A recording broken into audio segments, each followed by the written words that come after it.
Hello and welcome everyone to another episode of the Cultured Nerd Podcast. This week, we're going to again be talking about Green Lantern because the Cultured Nerd Podcast has pretty much turned into the Green Lantern Podcast for the last couple months. Green Lantern, Hal Jordan has finally been cast, and veteran actor Kyle Chandler is the guy playing Hal Jordan. And a lot of people are loving this, a lot of people are hating this, but we're going to talk about what led to him taking this role, what the hell that means for all the others who were in the role, why everyone kept dropping out, and then some details about his contract as Hal Jordan that have come to light that is causing a lot of maybe stir, a lot of controversy behind the scenes. But we're going to be talking about all of this and everything in between. And then we're going to talk a little bit about the PlayStation Pro, because that whole fiasco this morning was a thing, and some new casting for Sueprman. So sit tight and let's talk some DC and other stuff.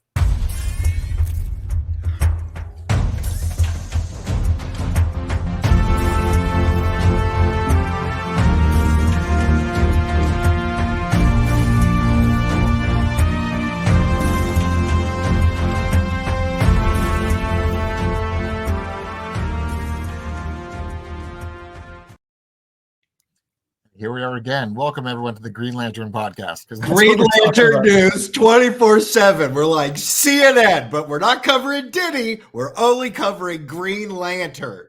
Oh goodness, that Diddy stuff has just been. There's so many funny memes coming out about it, about the 1,000 bottles of baby oil and like people going to the store and like the Diddy coming up behind them as they're looking at baby oil. Everyone in Hollywood, everyone in the music industry, I think everyone on the planet kind of knew Diddy was a creep and a weirdo, but now we're seeing the brunt of it. And now there's nothing about it. Like, how deep does it go?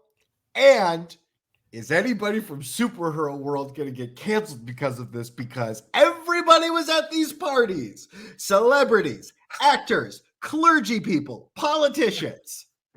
P. Diddy was the Epstein of the Hollywood realm. That's what we're seeing now. Taylor, it's insane. It makes me feel sad that people's critique of Hollywood is the town I live in, that it's filled with pedophiles, it's filled with bad actors, and then like every fucking 6 months, we just hear like the most horrific thing that's been happening. Oh yes, it has been happening. It's been happening under your nose. It's been happening this whole time.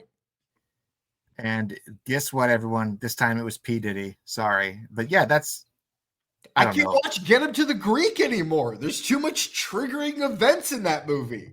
But the funny thing is, like, you watch that movie and you see his scenes and you're like, wow, he's kind of horrible. And that's him in real life.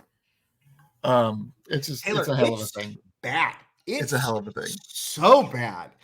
But now, on a separate note, let's go to a world where P. Diddy has not ruined it yet. Yes, and that is the DC universe. We're going to talk about that because so far the DC universe has been spared from the P. Diddy drama. You never showed me a picture of Kyle Chandler. This is the first time I've seen it. Why were we not talking about him with Timothy Olyphant? All right, so Kyle Chandler apparently came out of the woodwork in like almost the last ditch.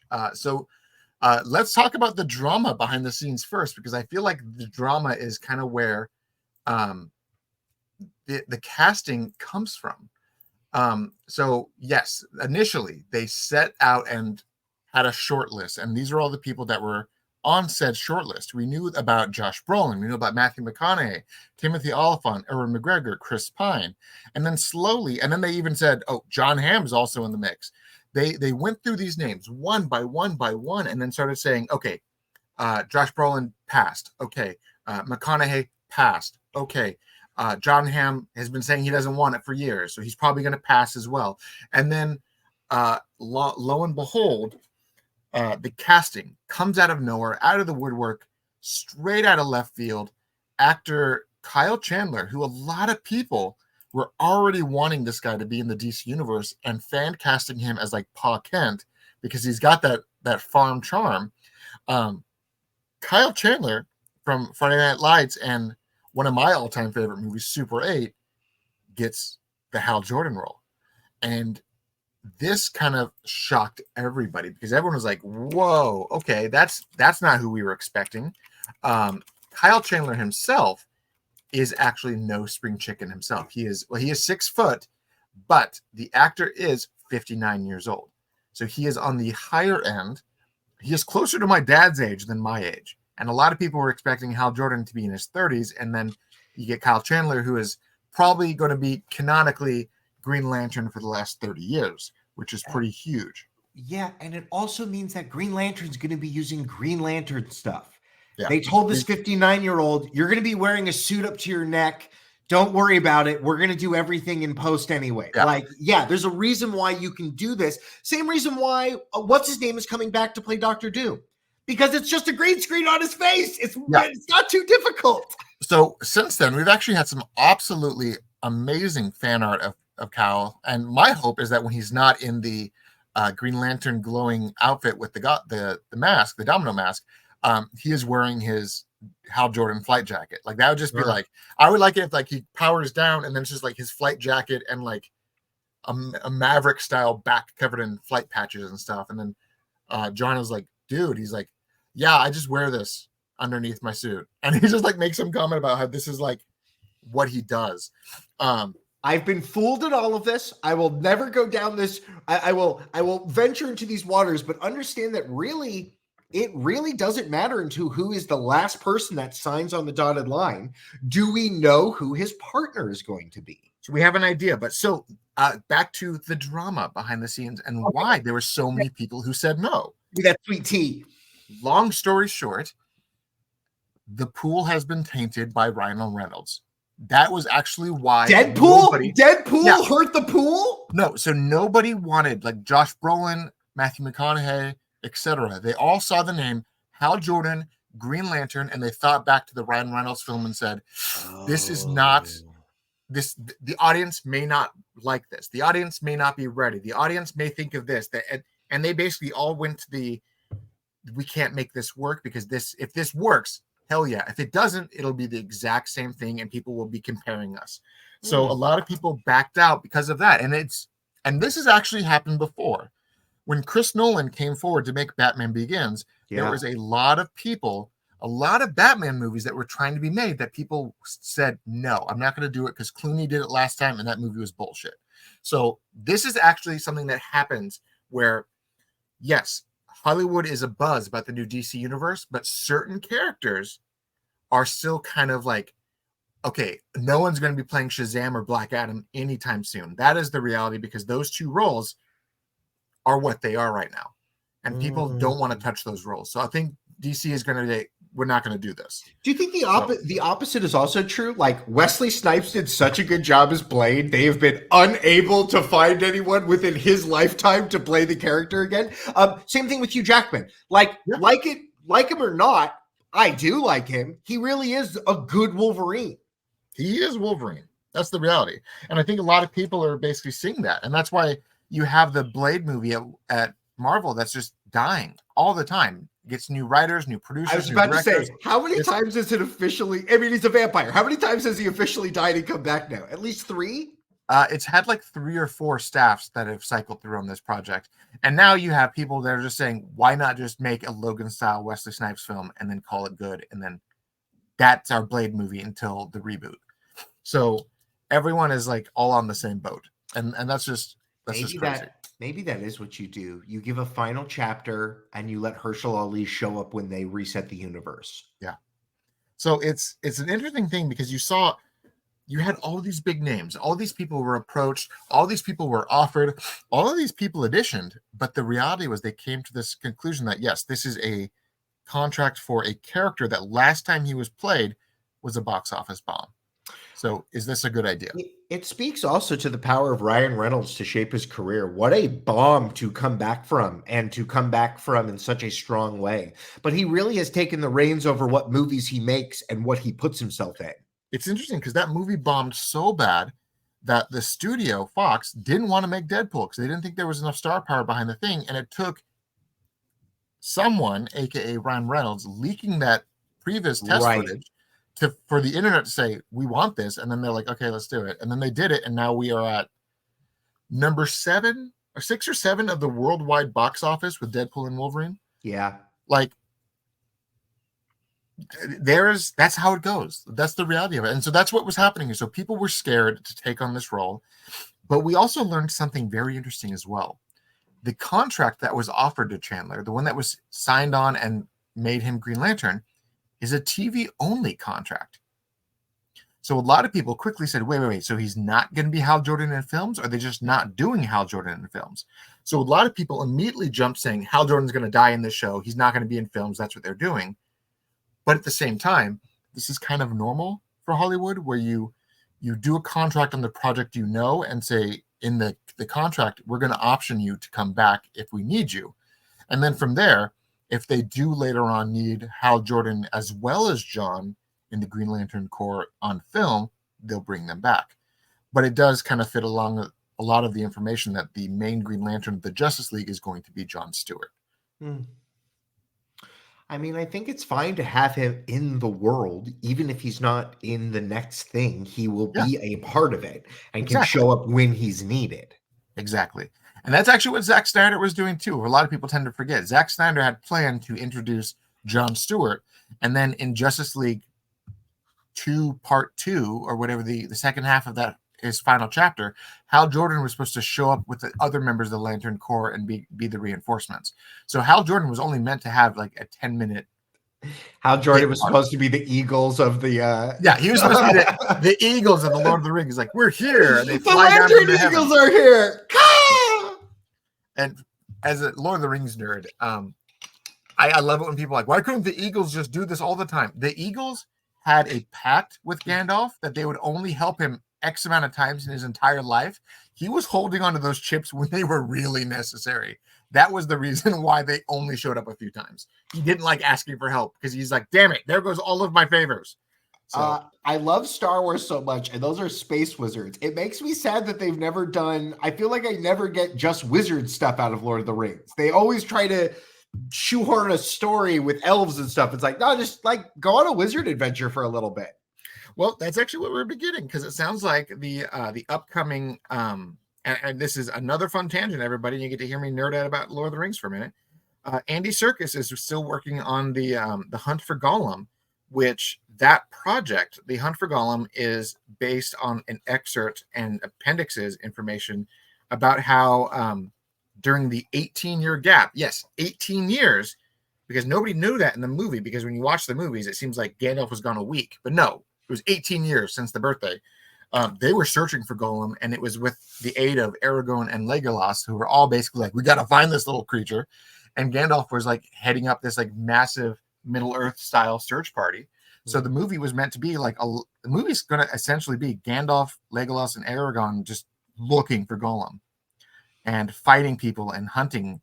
So funny enough is that Andy Serkis has he's kind of been a controversial figure in the news right now, because he keeps talking about how he's supporting the use of AI in films. And then you have Orlando Bloom, who said that he has been approached and is all for it. And so is Aragorn's actor Viggo Mortensen and Ian McKellen, Gandalf. They're all coming back. And the idea is that they're going to be using CGI and AI to correct their lookalikes, correct themselves to look like they did in those movies. But isn't this the acceptable version of AI that we want? But people see AI and they freak out. But this is exactly what we were wanting AI to actually be. Actors with their full consent are in the movie, kind of what they did with Harrison Ford and Harrison Ford, yeah. Well, Harrison Ford more than what's his name, right? Because they still use that body double. But do you think they'll do the same thing here as well? I mean, I guess they're going to, right? I think for Ian McKellen, probably, but not for the other two. Okay. With their full consent, they're going to go through and make them look like 2004 again. That's kind of like what the PlayStation was doing, right? What you were telling me, it's going to use AI to like upscale the polygons and stuff like that. Yeah, so they're basically going to be like, okay, yes, it's been like 25 years. Orlando, you still look good, but you also look 20 years older. And Ian McKellen, you're like 80, so we got to work on that. And Viggo, you're like 60. So we got to fix this too. So they're basically like, yeah, we're going to do this. I mean, the fact that they have to do something like this, he can't be running around. That's crazy. It's crazy that he did it in his 60s. It's crazy that he's even though he like had his big fall the other day and he fell off the stage and everything, and he's like, I'm good, I'm fine, I'm still Gandalf. He had that interview saying, I'm still Gandalf, no one's replacing me. So like, good. Yes, yeah. Ian, come back, be Gandalf a few more times, and maybe And I know it's a controversial topic, but maybe the James Earl Jones contract, where James has signed off his digital and auditory rights to Lucasfilm to allow them to continue playing Darth Vader even after his passing. Wild. Maybe Ian might sign something like that and just basically have the estate deal with the fact that they can use Gandalf when they need to, as long as the family gets a check. I know it's controversial, but I'm always of the sense that AI, with the consent of the actor and the payment of the actor, but those Star Wars people are a different breed, because like even Carrie Fisher was like, I'm not Princess Leia. That's a character. She's another person's Princess Leia. I just look like her, right?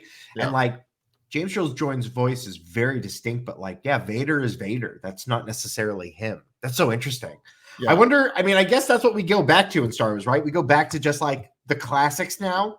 Yeah, but interestingly enough, I know we're on a Star Wars tangent. Interestingly enough, so Ubisoft sounds like they're going under right now. Sounds like they're going to start liquidating, and that's pretty bad. Because hasn't Ubisoft been going over for 25 years? Ubisoft just announced that they're going to be pushing back the release of Assassin's Creed Shadows until like February or March of next year. The day after they announced the new Ghost of Tsushima sequel, Ghost of Isekai, or what was that? Wasn't Isekai. What was the name of that? Yotai. Ghost of Yotai. And it's set like 300 years later. The game looks gorgeous as hell. I cannot wait for it. But as soon as that was released, and they're like, oh, this is pre-development footage. It comes out next year. Ubisoft was like, we got to delay our shit and fix it. And then the news comes out today that their Star Wars Outlaws underperformed so badly that they're going to have to start liquidating some of their assets. So I could see Sony come in and basically buy the Assassin's Creed franchise off of them and just be like, now it's ours, and just move on. Or like, we got Prince of Persia, or we bought this or that. Do those games, do the Assassin's Creed game perform well on PlayStation? They've always performed well on PlayStation. That's why they fought so hard to get those games, because it debuted on the Xbox, but then when they finally got it on the PlayStation, they did very well on the PlayStation. Do you think they're ever going to do future Assassin's Creed where we see them running around with like gadgets and stuff, more gadgets than in the different historical time periods? So, I mean, we get little bookend scenes every once in a while. Like every few games, we get like some modern day / futuristic style sequence, and that's like cool, but we need more. We need a full game set in present day. So hopefully, maybe they're getting to that, but where is Shadows located? Because that doesn't sound like a country. It's in Japan. It's the Japanese one. He plays the ninja and the samurai. And they have to push it back because the game looks bad?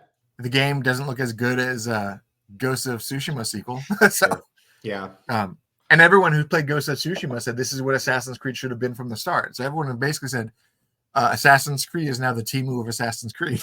So it's like, but it's funny because like, you see all these things happening behind the scenes, all these liquidations, all these things, and Star Wars comes out, and at Hasbro, they just revealed a entire wave of Shadows of the Empire figures based on all the characters, like Dash Rendar, Prince Caesar, the Luke and the Leia, all those stuff. They're basically giving us Shadows of the Empire again. Stuff that you want to buy. Oh, yeah. And I'm going to pre-order the shit out of all of them. And because of that, now the rumor mill is that someone is working on a Shadows of the Empire recanonization.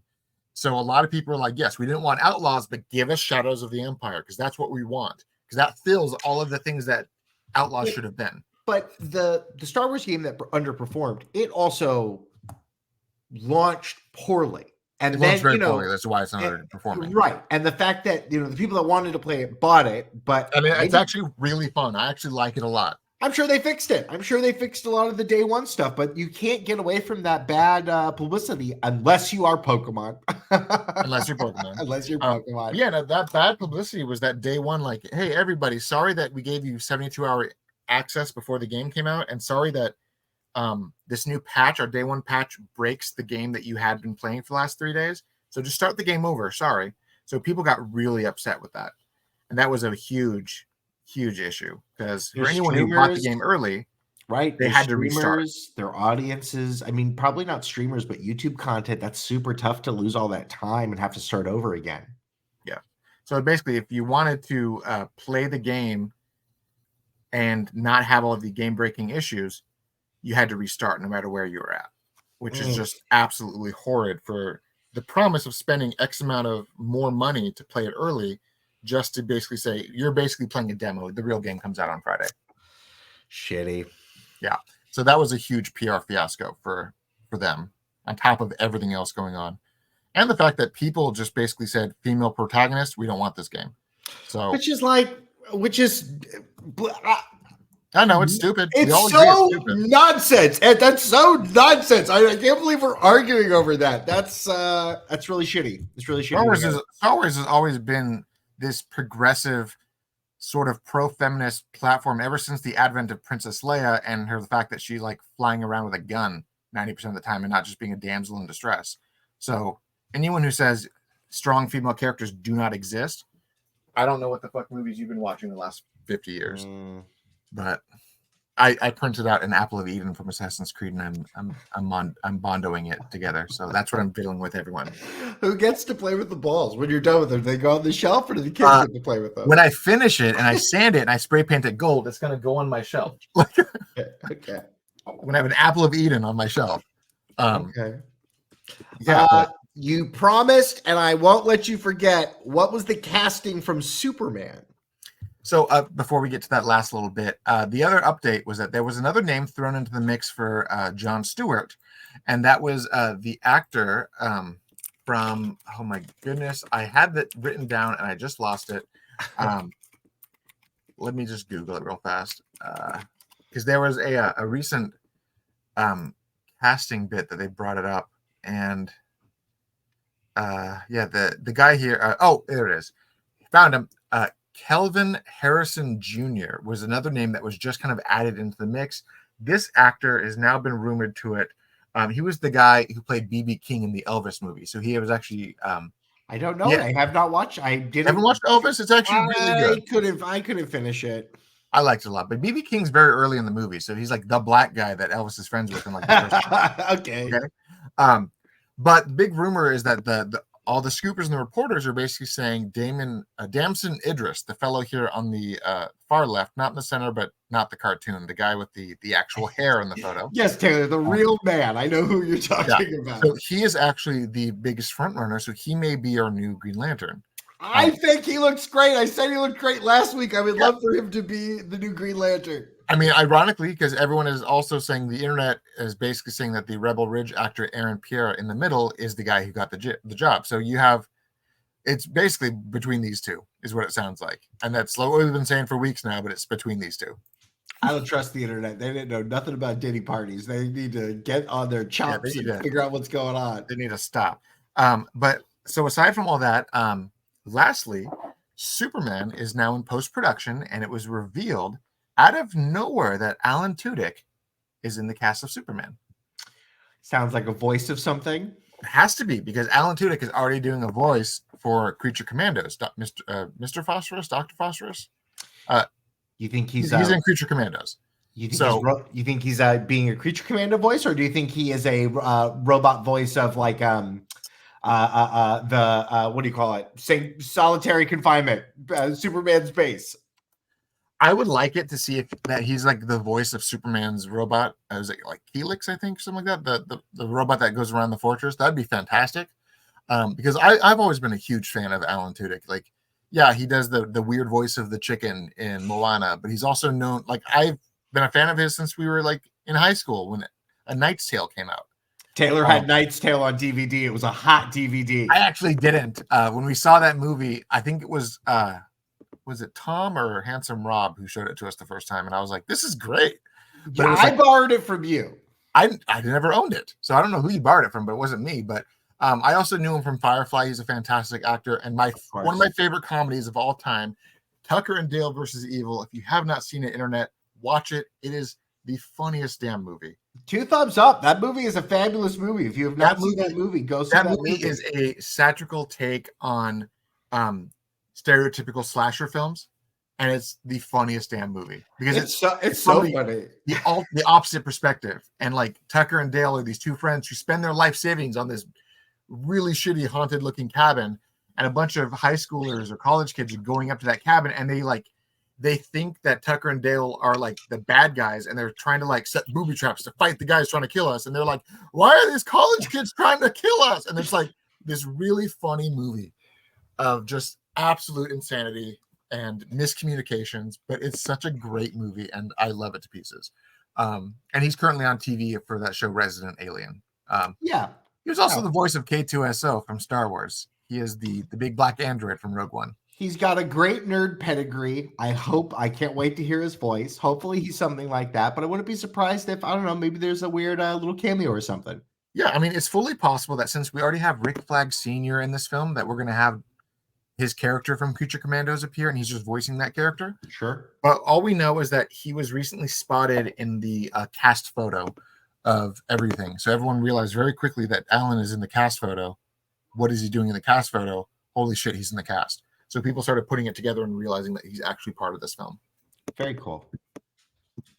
But on that note, everybody, if you'd like to be in our cast photo, head on over to the patreon.com/theculturednerd.